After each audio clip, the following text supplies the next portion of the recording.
Subscribe करें मेरे channel लफ्ज़ों के रंग को और न्यू वीडियो नोटिफिकेशन के लिए बेल आइकन प्रेस करें। श्रीकांत शरदचंद्र चट्टोपाध्याय द्वारा लिखी बहुत ही मशहूर उपन्यास है जिसे 1917 से 1933 के बीच में लिखा था। श्रीकांत कहानी पश्चिम बंगाल और वहाँ के परिवेश को दर्शाती है।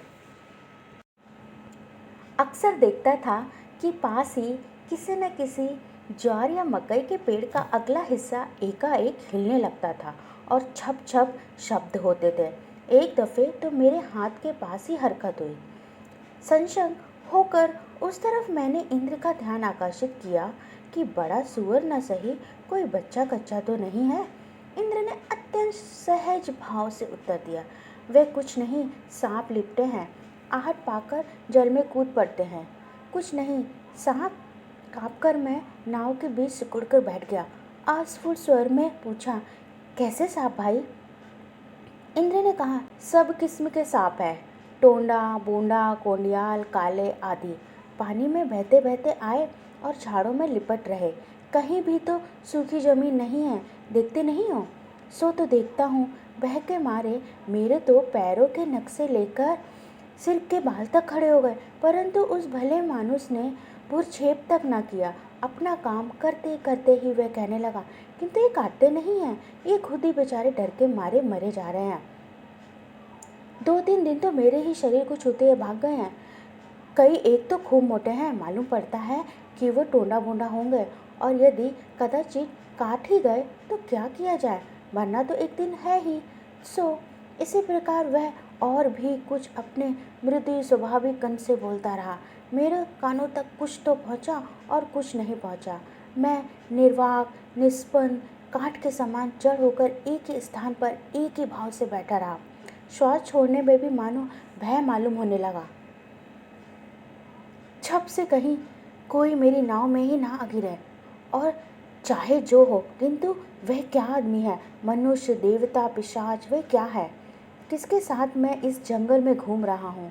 यदि मनुष्य है तो क्या वह नहीं जानता कि इस विश्व संसार में भय नाम की भी कोई चीज़ होती है? हृदय क्या उसका पत्थर से बना है?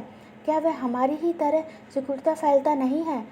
तो फिर उस दिन खेल के मैदान में सबके भाग जाने पर बिल्कुल अपरिचित होते हुए भी मुझे अकेले को निर्विघ्न बाहर निकाल देने के लिए जो वह शत्रुओं के मध्यस्थ में घुस आया था, सो क्या वह दया माया भी इस पत्थर में ही विनिहित थी?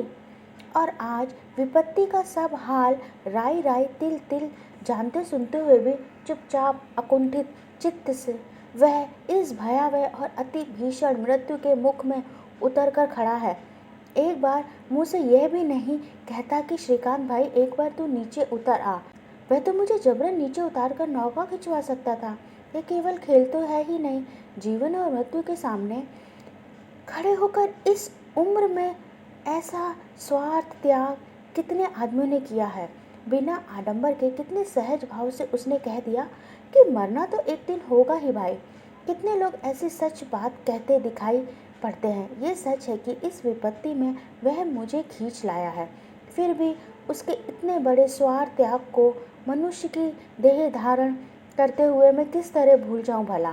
किस तरह भूलूं उसे जिसके हृदय के भीतर से इतना बड़ा अयाचित दान इतनी सरलता से बाहर आ गया?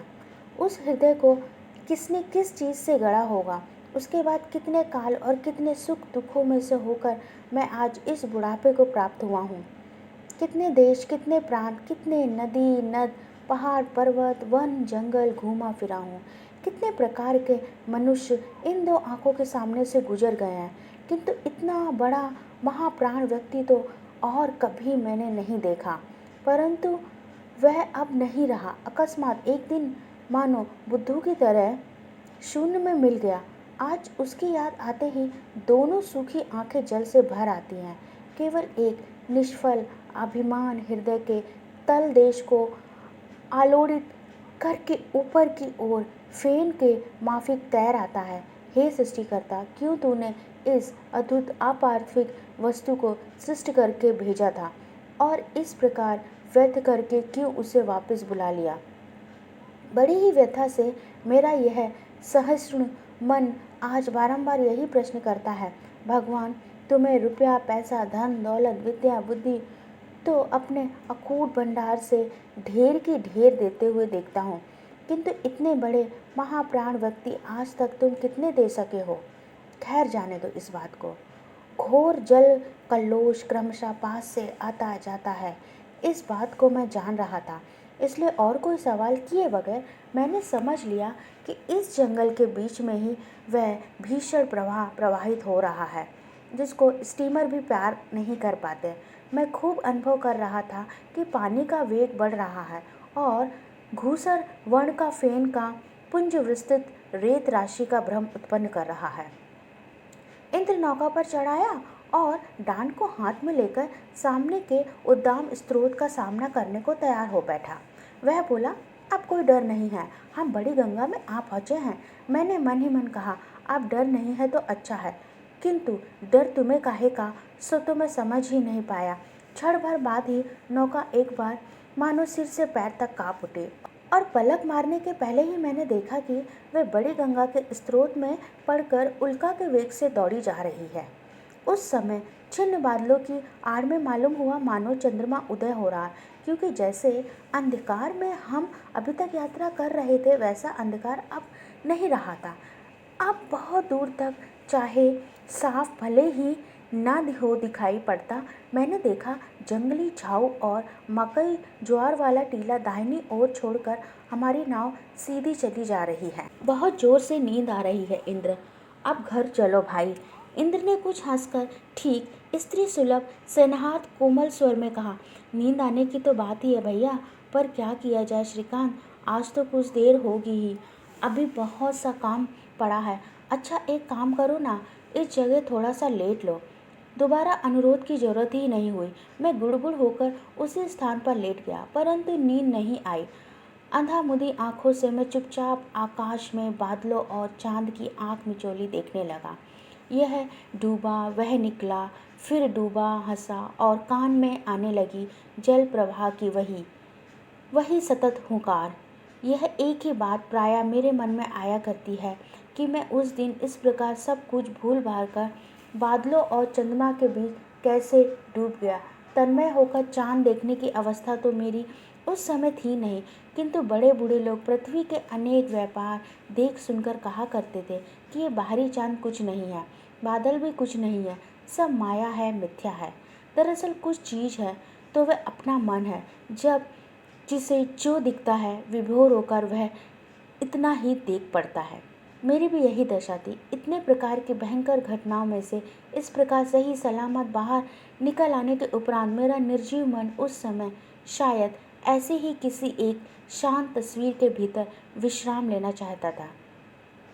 इतने में घंटे 2 घंटे निकल गए जिनकी मुझे खबर ही नहीं हुई। एकाएक मुझे मालूम हुआ कि मानो चांद बादलों के बीच एक लंबी डुबकी लगा गया है और एकाएक दाहिनी ओर से बाईं ओर जाकर अपना मुंह बाहर निकाल रहा है।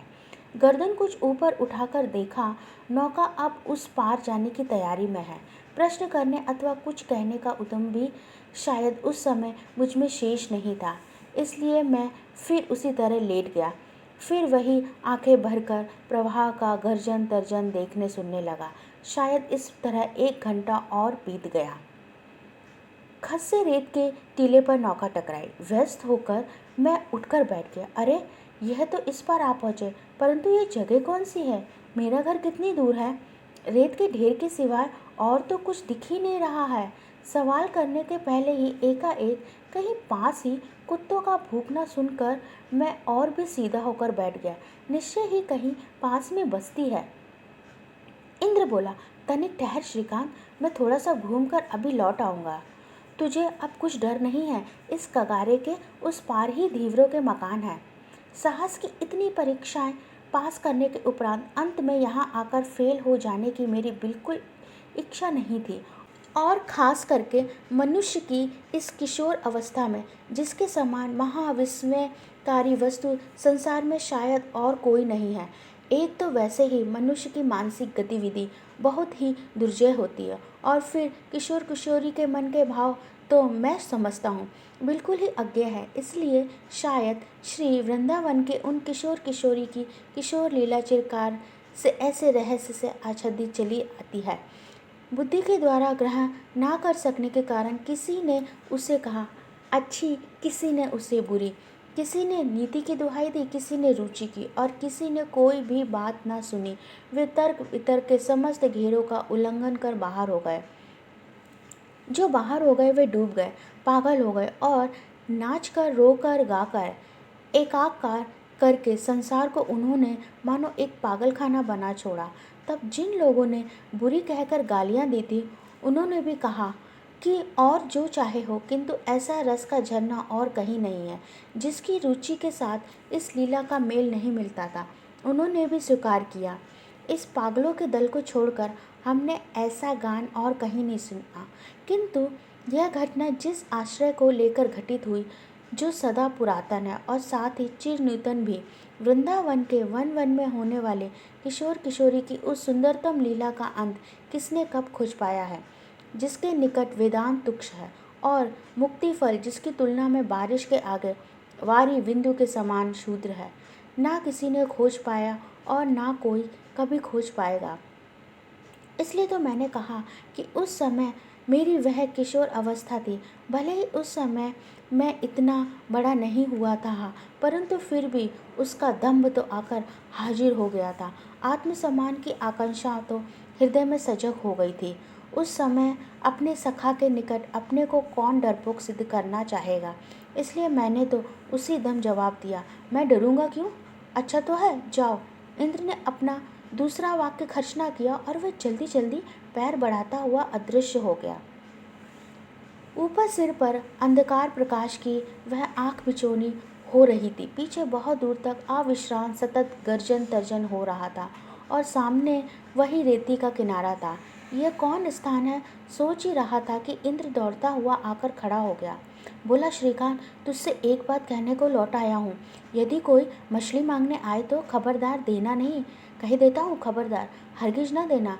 ठीक मेरे समान रूप बनाकर यदि कोई आए तो भी मत देना। कहना तेरे मुंह पर धूल, इच्छा हो तो तू खुद ही उठा ले। खबरदार हाथ से किसी को उठाकर ना देना, भले ही मैं क्यों ना हूँ। खबरदार। क्यों भाई? लौटने पर बताऊंगा, किंतु खबरदार। ये कहते कहते जैसे वह आया था वैसे ही दौड़ता हुआ चला गया। फिर इस बार मेरे रोंगटे खड़े हो गए। जान पड़ा मानो शरीर के प्रत्येक शिरा उपशिरा में से बर्फ का गला हुआ पानी बह रहा हो। मैं बिल्कुल बच्चा तो नहीं था जो उसके इशारे का मतलब बिल्कुल ना भाप सकता था। मेरे जीवन में ऐसी अनेक घटनाएं घट चुकी थी जिसकी तुलना में यह घटना समुद्र के आगे गौ के खुर के गड़े में भरे हुए पानी के समान थी। किंतु फिर इस रात्रि की यात्रा में जो भय मैंने अनुभव किया उसे भाषा में व्यक्त नहीं किया जा सकता। मालूम होता था कि भय के मारे होश हवास गुम करने की अंतिम सीढ़ी पर आकर ही मैंने पैर रख दिया है। प्रतिक्षण जान पड़ता था कि कगार के उस तरफ से मानो कोई झांक झांक कर देख रहा हो। जैसे ही मैं तिरछी दृष्टि से देखता वैसे ही मानो वह सिर नीचा करके छिप जाता। समय कटता नहीं था, मानो इंद्र ने जाने कितने युग हुए चला गया है और लौट कर नहीं आया है। ऐसा मालूम हुआ मानो किसी मनुष्य की आवाज़ सुनी हो। जनेऊ को अंगूठे में सैकड़ों बार लपेटकर मुख नीचा करके कान खड़े करके सुनने लगा। गले की आवाज़ क्रमशः अधिक साफ होने लगी। अच्छी तरह मालूम पड़ने लगा कि 2-3 आदमी बातचीत करते हुए इसी तरफ आ रहे हैं। उनमें से एक तो इंद्र है और बाकी 2 हिंदुस्तानी। वे हों चाहे जो, किंतु उनके मुख की ओर देखने के पूर्व मैंने यह अच्छी तरह देख लिया था कि चांदनी में उनकी छाया जमीन पर पड़ी है या नहीं, क्योंकि इस अविसंवादी सत्य को मैं छुटपन से ही अच्छी तरह जानता था कि उन लोगों की छाया नहीं पड़ती है। अतः ये तो छाया है, उतनी ही साफ, फिर भी छाया है। संसार में उस दिन किसी भी आदमी ने ऐसी किसी वस्तु को देखकर क्या मेरे जैसी तृप्ति पाई होगी? पाई हो या ना पाई हो, परंतु यह बात तो मैं बाजी लगा कर कह सकता हूँ कि दृष्टि का चरम आनंद जिसे कहते हैं वह यही था। जो लोग आए उन्होंने असाधारण तेजी से उन बड़े बड़े मछलियों को नाव में से उठाकर एक जाल जैसे वस्त्र के टुकड़े में बांध लिया और उसके बदले में उन्होंने इंद्र को मुट्ठी में कुछ थमा दिया। उसमें खन से एक मृदु मधुर शब्द करके अपना परिचय भी मेरे आगे पूर्णतः गुप्त ना रहने दिया। इंद्र ने नाव खोल दी, परंतु बाहों में नहीं छोड़ी।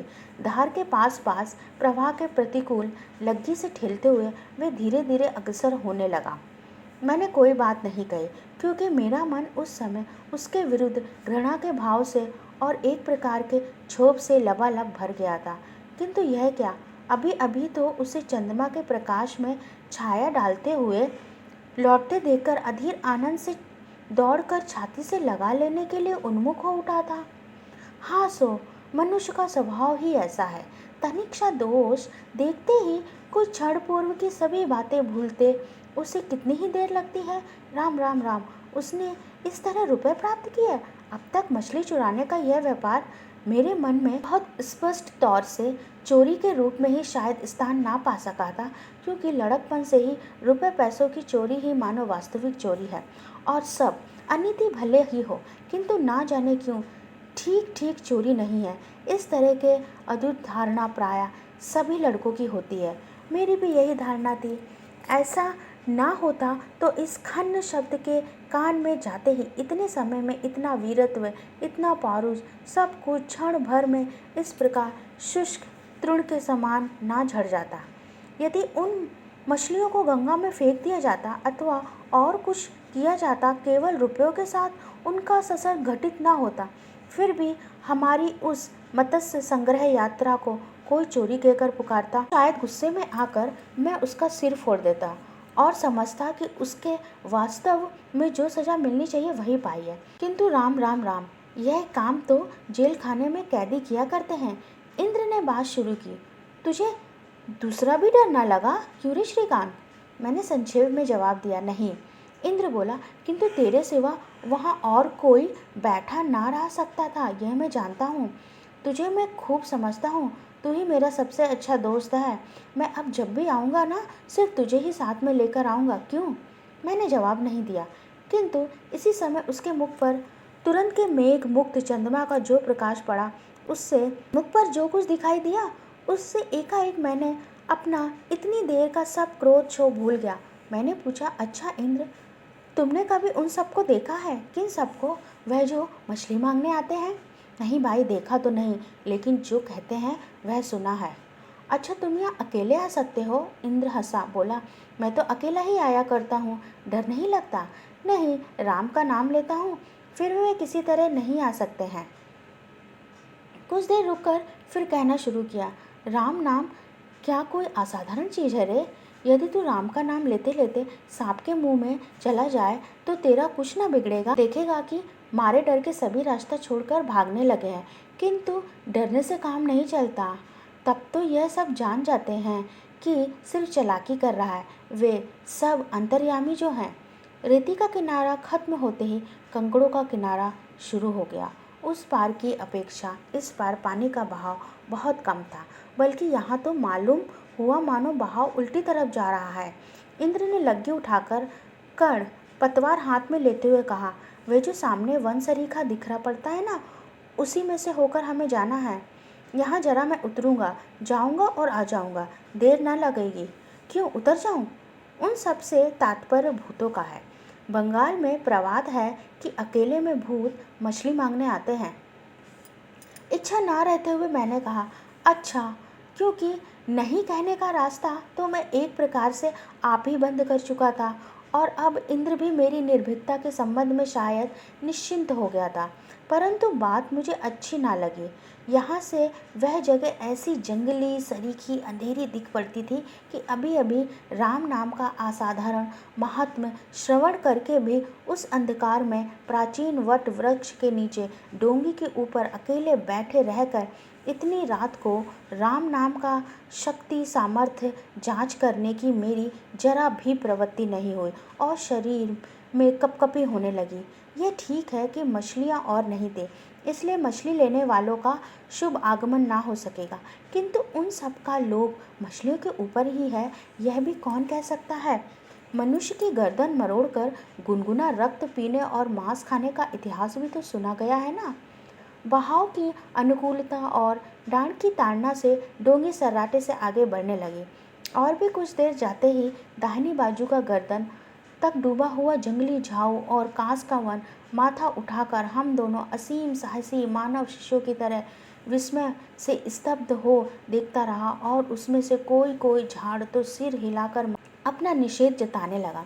बाईं ओर भी उन्हीं के आत्मीय परिजन खूब ऊंचे कंकरीले किनारों पर फैले हुए थे। वे भी उसी भाव से देखते रहे और उसी तरह मना करने लगे। मैं अगर अकेला होता तो निश्चय ही उनका यह संकेत अमान्य नहीं करता, परंतु मेरा कर्णधार जो था उसके निकट ऐसा मालूम हुआ कि मानो एक राम नाम के जोर से उसके समस्त आवेदन निवेदन एक बार ही व्यर्थ हो गए। उसके किसी तरफ भौहें तक न फिराई। दाहिनी ओर के टीले के अधिक विस्तार के कारण यह जगह एक छोटी मोटी झील के समान हो गई थी। सिर्फ उत्तर की ओर का मुंह खुला हुआ था। मैंने पूछा, अच्छा नाव को बांधकर ऊपर जाने का घाट तो है ही नहीं, तुम जाओगे किस तरह?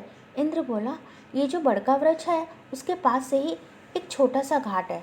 कुछ देर से ना जाने कैसी दुर्गंध बीच बीच में हवा के साथ नाक तक आ रही थी। एकाएक एक हवा के झोंके के साथ वह दुर्गंध इतनी निकट होकर नाक में लगी कि असह्य हो गई। जितने ही आगे बढ़ते थे उतनी ही वह बढ़ती थी। नाक पर कपड़ा दबाते हुए मैं बोला, निश्चय ही कुछ सड़ गया है इंद्र। इंद्र बोला, मुर्दे सड़ गए हैं। आजकल भयानक कालरा जो फैल रहा है, सभी तो लाशों को जला पाते नहीं, मुंह पर जरा आग छुआकर छोड़कर चले जाते हैं। सियार और कुत्ते उन्हें खाते हैं और वे सड़ती हैं। उन्हीं की तो यह इतनी गंध है। लाशों को किस जगह फेंक जाते हैं भैया? वहाँ से लेकर यहाँ तक सभी तो शमशान है, जहाँ चाहे फेंक देते हैं और इस बड़के नीचे के घाट पर स्नान करके घर चले जाते हैं। अरे दूर, डर क्या है रे? वे सियार आपस में लड़ रहे हैं। अच्छा, आ मेरे पास आकर बैठ जा। मेरे गले से आवाज़ न निकलती थी। किसी तरह मैं घिसटकर उसकी गोद के निकट जाकर बैठ गया। पल भर के लिए कुछ स्पर्श करके और हंसकर वह बोला, डर क्या है श्रीकांत? कितनी दफ़े रात को मैं इस रास्ते आया गया हूँ। 3 बार राम का नाम लेने से फिर किसकी ताकत है जो पास में भटके? उसे स्पर्श करके मानो मेरी देह में जरा चेतना आई। मैंने आसफल स्वर में कहा, नहीं भाई, तुम्हारे दोनों पैर पड़ता हूँ, यहाँ पर कहीं मत उतरो, सीधे ही चलो। उसने फिर मेरे कंधों पर हाथ रखकर कहा, नहीं श्रीकांत, एक दफ़े जाना ही पड़ेगा। यह रुपए दिए बिना काम ना चलेगा। वे बैठे राह देख रहे होंगे। मैं 3 दिन से नहीं आ पाया हूँ। रुपए कल दे देना भाई। नहीं भाई, ऐसी बात ना कर, मेरे साथ तू भी चल, परंतु किसी से यह बात कहना मत। मैं धीरे से ना कहकर उसे उसी तरह स्पर्श किए हुए पत्थर का नाई बैठा रहा। गला सूखकर काठ हो गया, किंतु हाथ बढ़ाकर पानी पी लूँ या हिलने डोलने की कोई चेष्टा करूँ, यह शक्ति नहीं रही थी। पेड़ों की छाया के बीच में आ पड़ने से पास ही वह घाट दिख पड़ रहा था जहाँ हमें नीचे उतरना था।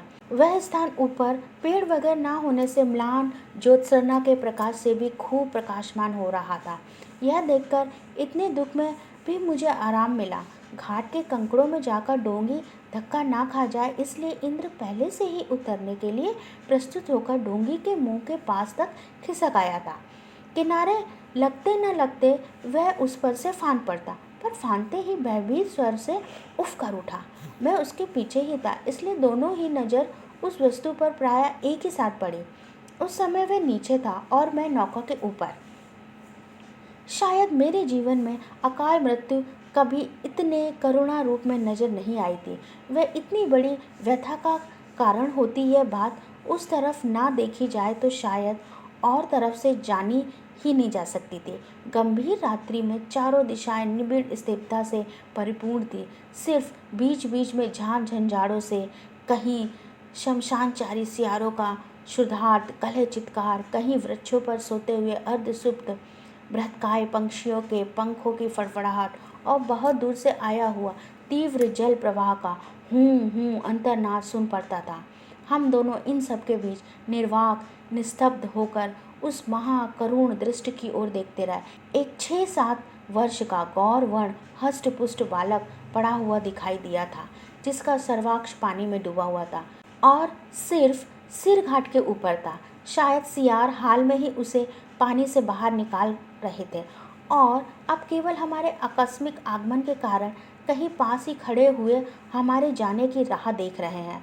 बहुत करके उससे मरे हुए 3-4 घंटे से अधिक नहीं हुए थे। मानो वह बेचारा विसूचिका हैजा की दारुण यातना भोग कर माता गंगा की गोद में ही सो गया था और माँ मानो बड़ी सावधानी से उसकी सुकुमार सुंदर देह को अभी अभी अपनी गोद से उतारकर बिछौने पर सुला रही थी। इस तरह कुछ जल और कुछ स्थल पर पड़ी हुई उस सोते हुए शिशु की देह पर हमारी आंखें जा पड़ी।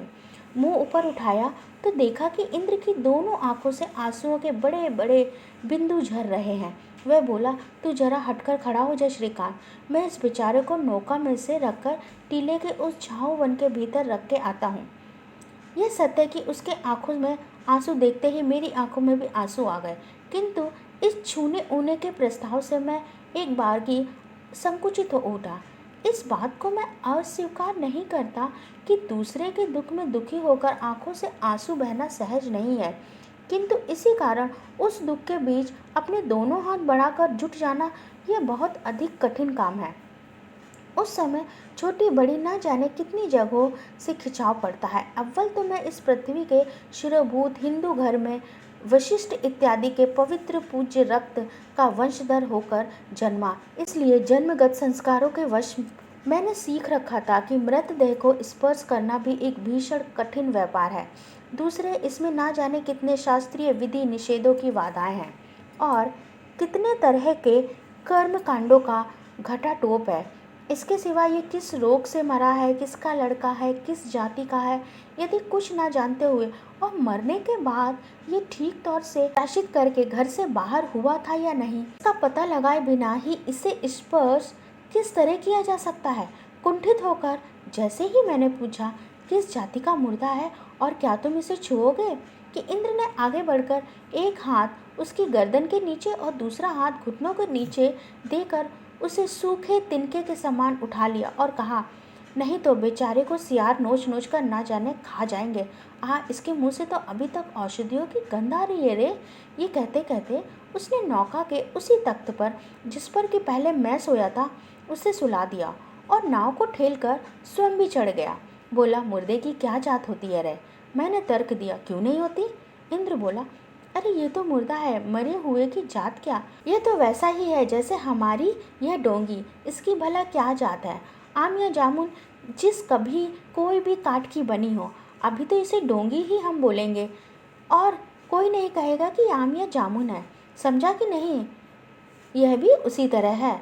अब मालूम होता है कि यह दृष्टांत निरे बच्चों का सा नहीं है, किंतु अंतर में यह भी तो अस्वीकार करते नहीं बनता, यही कहीं इसी के बीच एक अति तीक्ष्ण सत्य अपने आप छुपाए हुए बैठा हूँ। बीच बीच में ऐसी ही कितनी खरी बातों में वह कह जाएगा, मैं समझ नहीं पाया। इसलिए मैंने अनेक दफ़ा सोचा कि इस उम्र में किसी के पास कुछ भी शिक्षा पाए बगैर, बल्कि प्रचलित शिक्षा संस्कारों को अतिक्रमण करके इन सब तत्वों को उसने कहाँ पाया। किंतु अब ऐसा जान पड़ता है कि उम्र बढ़ने के साथ मानो मैंने उसका उत्तर भी पा लिया है। कपट तो मानो इंद्र में था ही नहीं। उद्देश्य को गुप्त रखकर तो वह कोई काम करना ही नहीं जानता था। इसलिए मैं समझता हूँ उसके हृदय का वह व्यक्तिगत विकसित सत्य किसी अज्ञात नियम के वंशवर्ती होकर उस विश्वव्यापी अविकसित निखिल सत्य का साक्षात करके अनायास ही बहुत ही सहज में उसे अपने आप में आकर्षित कर आत्मसात कर सकता था। किंतु उसकी शुद्ध सरल बुद्धि पक्के उस्ताद की उम्मीदवारी किए बगैर ही समस्त व्यापार को ठीक ठीक अच्छी तरह जान लेती थी। वास्तविक अकपट सहज बुद्धि ही तो संसार में परम और चरम बुद्धि है, इसके ऊपर और कुछ भी नहीं। अच्छी तरह से देखने पर मिथ्या नाम की किसी भी वस्तु का अस्तित्व इस विश्व ब्रह्मांड में नजर नहीं पड़ता। मिथ्या तो सिर्फ मनुष्य के मानने का ही और एक फल मात्र है। सोने को पीतल मानना भी मिथ्या है और मनाना भी, यह मैं जानता हूँ, परंतु इससे सोने का अथवा पीतल का क्या आता जाता है? तुम्हारी जो इच्छा हो सो उसे मानो, वह तो जो है वो ही रहेगा। सोना समझकर उसे संदूक में बंद करके रखने से उसके वास्तविक मूल्य में वृद्धि नहीं होती और पीतल कहकर बाहर फेंक देने से उसका मूल्य नहीं घटता। उस दिन वह पीतल था और आज भी पीतल है। तुम्हारे मिथ्या के लिए तुम्हें छोड़कर ना और कोई उत्तरदायी नहीं है और ना कोई भ्रूक्षेप ही करता है। इस विश्व ब्रह्मांड का समस्त ही परिपूर्ण सत्य है। मिथ्या का अस्तित्व यदि कहीं है तो वह है मनुष्य के मन को छोड़कर और कहीं नहीं। इसलिए इंद्र ने इस असत्य को अपने अंदर में जाने या अनजाने में किसी दिन जब स्थान नहीं दिया, तब यदि उसकी विशुद्ध बुद्धि मंगल और सत्य को ही प्राप्त करती है तो इसमें विचित्र क्या हुआ। किंतु यह बात उसके लिए विचित्र ना होने पर भी मैं यह नहीं कह रहा हूँ कि किसी के लिए भी ये विचित्र नहीं है। ठीक इसी बहाने मैंने अपने जीवन में जो जिसका प्रमाण पाया उसे कह देने का लोभ मैं यहाँ सवर्ण नहीं कर सकता। उस घटना के 10-11 वर्ष बाद एकाएक एक दिन ब्राह्मण के वक्त यह संवाद मिला कि एक वृद्ध ब्राह्मणी उस मोहल्ले में सुबह से मरी पड़ी थी। किसी तरह भी उसके क्रियाकर्म के लिए लोग नहीं जुट पा रहे थे। न जुटते हेतु यह भी एक काशी यात्रा से लौटते समय रास्ते में रोगग्रस्त हो गई थी और उस शहर में रेल पर से उतरकर सामान्य परिचय के सहारे जिनके घर आकर उसने आश्रय ग्रहण किया और 2 रात रहकर आज सुबह प्राण त्याग किया, वे वहाँ से विलायत से लौटे हुए थे और बिरादरी से अलग थे। वृद्धा का यही अपराध था कि उसने नितांत निरुपाय अवस्था में इस बिरादरी से खारिज घर में मरना पड़ा। खैर, अग्नि संस्कार करके दूसरे दिन सुबह वापस आकर मैंने देखा कि हर एक घर के किवाड़ बंद हो गए। सुनने में आया कि गत रात को 11 बजे तक हरिकेन लालटेन हाथ में लिए 5 लोगों के घर घर फिरकर स्थिर कर दिया है कि इस अत्यंत शास्त्र विरुद्ध अपक्रम दाह करने के कारण इन कुलंगारों को सिर मुड़वाना होगा, अपराध स्वीकार करना होगा और एक ऐसी वस्तु खानी पड़ेगी जो कि सुपवित्र होते हुए भी खाद्य नहीं है। उन्होंने घर घर जाकर स्पष्ट शब्दों में कह दिया कि इससे उनका कोई भी हाथ नहीं है, क्योंकि अपने जीते जी जो समाज में किसी भी तरह का अशास्त्रीय काम कर सकते हैं उन्हें अपराध भुगतना होगा। हम लोग और कोई उपाय ना रहने पर डॉक्टर साहब के शरण में गए। वे ही उस शहर के सर्वश्रेष्ठ चिकित्सक थे और बिना दक्षिणा के ही बंगालियों की चिकित्सा किया करते थे। हमारी कहानी सुनकर डॉक्टर महाशय क्रोध से सुलग उठे और बोले, जो लोग इस तरह लोगों को सताते हैं उनके घरों में यदि कोई मेरी आंखों के सामने बिना चिकित्सा के मरता होगा तो भी मैं उस ओर आंख उठाकर नहीं देखूंगा। ना मालूम किसने ये बात पंचों के कानों तक पहुंचा दी। बस शाम होते ना होते मैंने सुना कि सिर मुंडवाने की जरूरत नहीं है, सिर्फ अपराध स्वीकार करके उस सुपवित्र पदार्थ को खा लेने मात्र से ही काम चल जाएगा। हमारे स्वीकार ना करने पर दूसरे दिन सुबह सुना गया, अपराध स्वीकार कर लेने से ही काम हो जाएगा, वह पदार्थ ना खाना हो तो सही है। इसे भी न स्वीकार करने पर सुना गया कि चूंकि हम लोगों का प्रथम अपराध है इसलिए उन्होंने उसे यूं ही माफ़ कर दिया, प्रायश्चित की कोई ज़रूरत नहीं है। किंतु डॉक्टर साहब बोले, ठीक है कि प्रायश्चित की कोई ज़रूरत नहीं है, परंतु 2 दिन तक इन्हें जो क्लेश दिया गया है उसके लिए यदि प्रत्येक आदमी आकर क्षमा प्रार्थना ना करेगा तो फिर जैसे कि पहले मैं कह चुका हूँ वैसा ही करूँगा, अर्थात किसी के भी घर में नहीं जाऊँगा। इसके बाद उस दिन संध्यान के समय से डॉक्टर साहब के घर एक एक करके सभी वृद्ध पंचों का शुभ आगमन होना शुरू हो गया। आशीर्वाद दे देकर उन्होंने क्या क्या कहा उसे तो अवश्य मैं नहीं सुन पाया, किंतु दूसरे दिन देखा कि डॉक्टर साहब का क्रोध ठंडा हो गया है। हम लोगों को भी प्रायश्चित करने की ज़रूरत नहीं रही। जाने दो क्या कह रहा था और क्या बात बीच में आ गई, किंतु वह चाहे जो भी, मैं निश्चयपूर्वक जानता हूँ कि जो लोग जानते हैं वे इस नाम धाम हीन विवरण में से पूरा सत्य प्राप्त कर लेंगे। मेरे कहने का मूल विषय यह है कि इंद्र ने इस उम्र में अपने अंतर के मध्य में जिस सत्य का साक्षात कर लिया था, इतने बड़े बड़े पंच सरदार इतनी बड़ी उम्र तक भी नहीं कर पाते हैं। और डॉक्टर साहब यदि उस दिन इस प्रकार अपने शास्त्र ज्ञान की चिकित्सा ना कर पाते तो कभी उनकी यह व्याधि अच्छी होती या नहीं, जो जगदीश्वर ही जाने।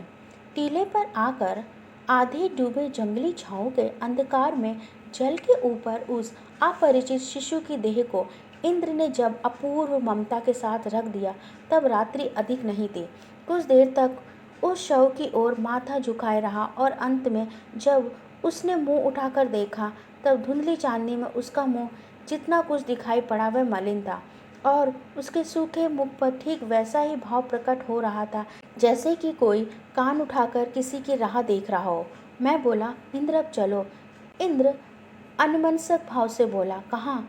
अभी जहाँ चलने के लिए तुमने कहा था। रहने दो, आज नहीं जाऊँगा। मैं खुश होकर बोला, ठीक है, यही अच्छा है भाई, चलो घर चले। प्रत्युत्तर में इंद्र मेरे मुंह की ओर देखकर बोला, हाँ रे श्रीकांत, मरने पर मनुष्य का क्या होता है जानता है? मैंने तुरंत जवाब दिया, नहीं भाई, नहीं जानता। अब तो तुम घर चलो। वे सब स्वर्ग चले जाते हैं। भैया तुम्हारे पैरों पड़ता हूँ, तुम मुझे मेरे घर पहुँचा दो। इंद्र मानो सुना ही नहीं और कहा, सभी लोग तो स्वर्ग ना जा सकते हैं, इसके सिवाय कुछ समय तक तो सभी को यहाँ रहना पड़ता है। देखो, मैंने जब उसको जल के ऊपर सुला दिया था तब उसने धीरे धीरे से साफ साफ कहा था, भैया। मैं कांपते हुए स्वर से रोते हुए बोल उठा, मुझे क्यों डराते हो भाई, मैं बेहोश हो जाऊंगा। इंद्र ने ना तो कुछ कहा और ना ही अभय ही दिया। धीरे से डांड को हाथ में लेकर उसने नाव को झाऊ वन में से बाहर निकाल लिया और सीधे चलाने लगा। मिनट 2 मिनट चुप रहकर उसने गंभीर मृदु स्वर में कहा, श्रीकांत, मनी मन राम का नाम ले। वह नौका छोड़कर नहीं गया है, हमारे पीछे ही बैठा है। उसके बाद मैं उसी जगह मुंह ढककर औंधा हो गया था। फिर मुझे कुछ सुध नहीं लगी।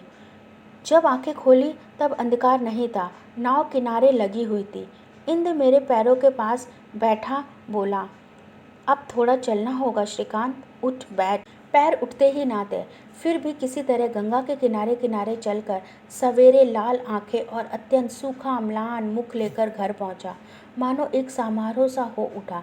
यह आया, यह आया कहकर सबके सब एक साथ एक स्वर में इस तरह अभ्यर्थना कर उठे कि मेरा हृदय थम जाने की तैयारी करने लगा। जतिन करीब करीब मेरी ही उम्र का था, इसलिए आनंद भी उसका सबसे प्रचंड था। वह कहीं से दौड़ता हुआ आया और आ गया, श्रीकांत, यह रहा मंझले भैया। इस प्रकार के उन्मत्त चित्कार से घर को फाड़ता हुआ मेरे आने की बात घोषित करने लगा और मुहूर्त भर का भी विलंब किए बगैर उसने परम आदर से मेरा हाथ पकड़कर खींचते हुए मुझे बैठक खाने के पायदान पर ला खड़ा कर दिया।